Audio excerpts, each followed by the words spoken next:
All right, guys. So Bill Burr has been absolutely killing it recently. He seems to be the closest thing that we have today to like a George Carlin-esque kind of comedian who somehow escaped the Joe Rogan sphere descent into the right-wing pipeline. So here he is on one of his latest podcasts, digging into Trump's tariff war, the history of robber barons in the US, and the era of neoliberalism and exporting manufacturing jobs overseas, etc. So let's go ahead and watch our way through this clip here.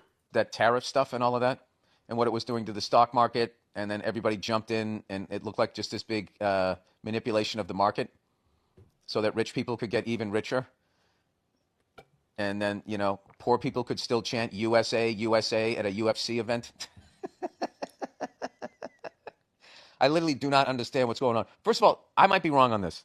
This whole idea that other countries stole our jobs, like our factory jobs and all that. As far as I remember, that's not the case. Here's a little quick history from someone who doesn't read a lot. In the 1800s, during the what was that period called? The Industrial Revolution. They had like kids working in factories, like fucking 12, 14-hour days, like 4 or 5-year-old kids in dangerous situations, and people weren't making any money. And the one guy who owned the factory was keeping all the money. These robber barons, who all should be in fucking jail. But politicians don't make any money, and they just throw their money, so they are on the legal side of stealing. And by the way, the era that he's referring to here of like late 1800s to early 1900s, the Gilded Age, the age of the robber barons, mass inequality, dangerous working conditions, no real sense of like labor rights for working class people. This is the era that Trump has been repeatedly citing as like the peak of American prosperity. This is what he says he wants to model his current United States of America after, okay? No one's ever gone to jail for being a robber baron. Anyway, so the working man finally has enough. They start organizing unions. The robber barons hire police, the army, all of these people to come in and kill these people in riots, crack their skulls, do unbelievable sorts of damage to them to try and force them to go back to work for sweatshop wages. These people died, were maimed, catastrophic fucking injuries so that we could have a decent wage in this country, and they had unions and all of that. So then there was like a 40, 50-year period where being a middle-class person, middle-class white person, was the dream, because there was still racism, classism, and all of that shit, right? Well, middle class is a class. There's still racism, okay? And then what happened was eventually these corporations just got sick of dealing with these unions, and they're hard-nosed negotiating and all that, and then they just said, well, fuck you then. Keep your union, keep your factory, we're leaving. And they took their factories outside of the U.S. and went back to 1800 wages in Mexico, China, wherever the hell they're building them. So then what happened was once people realized that that was happening, there was this pushback. This is how it happened during my lifetime. People were like, what the fuck? You should be making those things here. And then what the corporate guy said was, well, we would make sneakers here, but if to pay the American worker and everything, the sneakers would then, instead of costing $50, they'd now cost $700. And I was always thinking, why? It would cost $700. I can't afford that. And what it really was they weren't going to lose the profit of sweatshop labor. So if they came back to America, we weren't going to work for that. So, and they weren't going to lose the profit of sweatshop labor, so they were going to pass it on to the consumer. That's what the fuck happened. So all of this talk that, Mexico stole our jobs, China stole our jobs, they didn't steal the jobs. They were exploited by the super rich cunts that are not patriots in this country. They're not. They're pieces of shit. So that's what the fuck happened. So, and then here we are all of these years later in an effort to get, this labor to come back. We're somehow trying to punish these other countries who've been suffering with sweatshop labor from a handful of super rich people from this country that fucked everyone in this country and every other country that they went to around the world, making America look bad. But what do? They divide us. They have the American worker who's getting fucked, mad at the whatever other worker around the world who's also getting fucked, actually getting fucked worse, getting sweatshop slave wages. So I really believe that was happening. And I don't understand what that whole fucking thing was. But all I know is, once again, the market tanked, and a bunch of rich people, right before they turned it back on again, went in and made a ridiculous amount of money. And they're all high-fiving with each other. And I don't know. This guy told me something a long time ago. He says, when you watch the stock market and they go like, up $2 billion was lost today. He's like, money isn't lost. Like, where did it go? That's just how they frame it. It isn't lost. It changes hands. All right, that's enough of that shit. Okay, so in terms of the last thing that he was citing there is a lot of alarming, let's say, evidence that when Trump went on his Truth Social account and he said, now's a great time to invest. And then hours later, he makes this massive announcement that he's rolling back a ton of the tariffs from around the world to like 10%. And then he's keeping massive tariffs on China and significantly higher tariffs on Canada and Mexico. There was a huge stock market boom as a result of the semi-tariff rollback that he announced hours later. And even before he had sent off that truth about now's a great time to invest, before that, there were people who were making massive, massive bets that the stock market was about to go crazy, right? So clearly, if you're looking at the charts that many people like Unusual Whales have been reporting on, there were people who knew something before anybody else, maybe some insiders who knew some information that wasn't shared with the general public, and they made massive bets and potentially made millions and millions of dollars on essentially insider trading. So he's 100% right about that aspect. But the core of what he's saying here, it's amazing that you have somebody like Bill Burr with his kind of a profile who can put it in just layman's terms in a way that anybody can understand it. He's just describing the inherent after effects of capitalism, saying we don't want to have to abide by newly fought and bled for and died for labor standards here in the US. So in order to maximize profitability in the global capitalist system that the US has built, we are going to ship manufacturing across the world to places or countries where it's more easily exploitable, right? Where we can go and exploit sweatshop workers for pennies on the dollar to then produce cheap goods. He's describing essentially the era of neoliberalism that, again, the US created for the world, largely at least. So the deep irony of Trump's policy or his narrative surrounding the tariffs, that we are being screwed over by all of these countries around the world. They stole our jobs. It's fundamentally ridiculous. The people who you should be blaming for the fact that manufacturing was hollowed out here in the United States are US capitalists, or the structure of the system of capitalism itself, as well as the US politicians who are owned and controlled by the billionaire class, by mega corporations through our legal system of corruption and bribery here. Those are the people.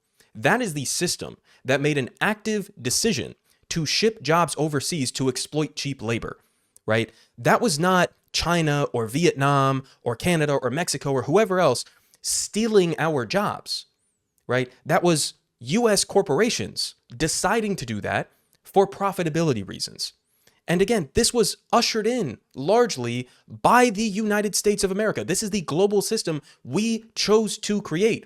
So to then turn around and get mad at Vietnam or mad at Cambodia or Laos or China or whoever else about the fact that you have sweatshop manufacturing that's sending us cheap goods, that's the whole trade-off of neoliberalism that you guys created, right? Much of our Congress is like, what, 60, 70 years old at this point. They've been in Congress since the time when these trade policies and these ideas were ushered in. It's like you guys directly created this system. That was the trade-off, right? We're going to export jobs overseas, but in return, American consumers will get access to cheap goods. That was sort of the deal that was made. It was a shit deal for average working class people in the long run, as we can see the consequences of that to this day. But this is the system we created. So what Trump is doing right now, and this is also an important point, in slapping mass widespread tariffs on essentially every single country on the face of the planet, what he's doing is not going to bring back manufacturing to the United States. Why? Well, number one, again, he's doing across the board tariffs on every country, across every industry. Now he's saying, oh, we're going to do some exceptions. Maybe we're not going to do exceptions. Maybe we will. But when you do tariffs that way, and you don't at the same time have an industrial policy, the federal government investing billions and billions of dollars in targeted industries that you want to bolster or bring back jobs here in the United States for, when you don't have that industrial policy, and when you're doing across the board non-targeted tariffs, all you're going to end up with is possibly a recession and skyrocketing inflation. Because let's say, for example, you tariff Colombian coffee in this blanket approach that you're using. And we just so happen to not have the climate here in the United States to make coffee or to grow coffee at a large scale that could replace that. And you're also not investing in the coffee industry or the coffee production industry here in the United States. Well, what do you get as a part of that formula? You just imposed a 10-20% tariff on Colombian coffee. Now, Colombian coffee is going to be 10-20% more expensive to import to the United States. So when you go to Starbucks, or you go to Dunkin' Donuts, or you go to whatever, it's just going to be that much more expensive. That's what Trump is doing. Again, across basically every industry, against essentially every country on the face of the planet, with no strategy long-term whatsoever for actually bringing back domestic manufacturing. Not to mention the fact that because he's been so volatile in how he's handled this, right? One day it's 80% tariffs on Vietnam, and then it's like, psych, we're bringing all of these tariffs down to 10%, but we're imposing 100% tariffs on China. Next day it's 140%. The next day now we're threatening 200% tariffs. When there's no predictability to what tariffs are going to be, or what industries or what countries are going to face them over the course of the next days, weeks, months, years, then why the fuck would anybody put money into investing in U.S. manufacturing? Especially, again, when you're not incentivizing them to with federal investments.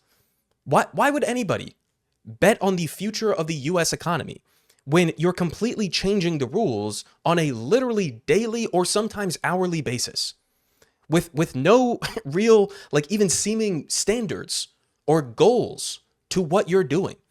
The Trump tariff policy right now is going to lead to less manufacturing in the United States, especially because some of the exemptions that he's announced, like he was saying, oh, maybe we're going to do exemptions for iPhones, right?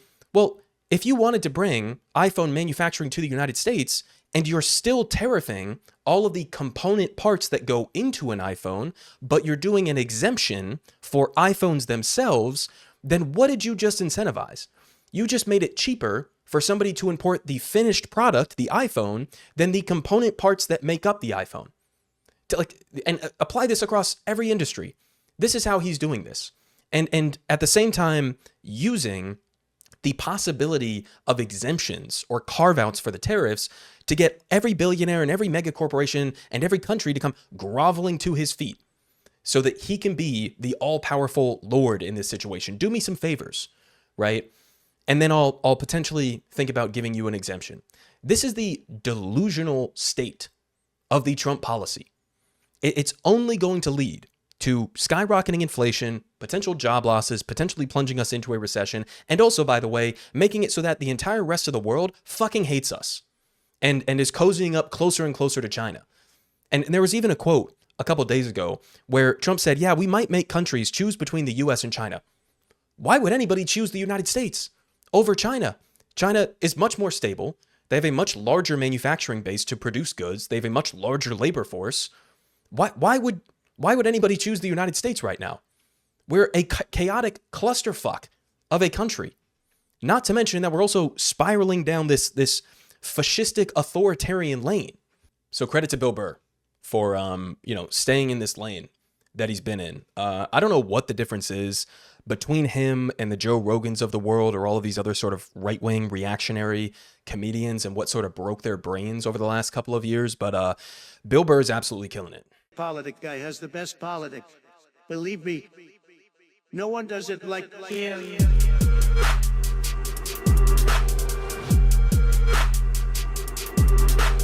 Believe me, everyone is saying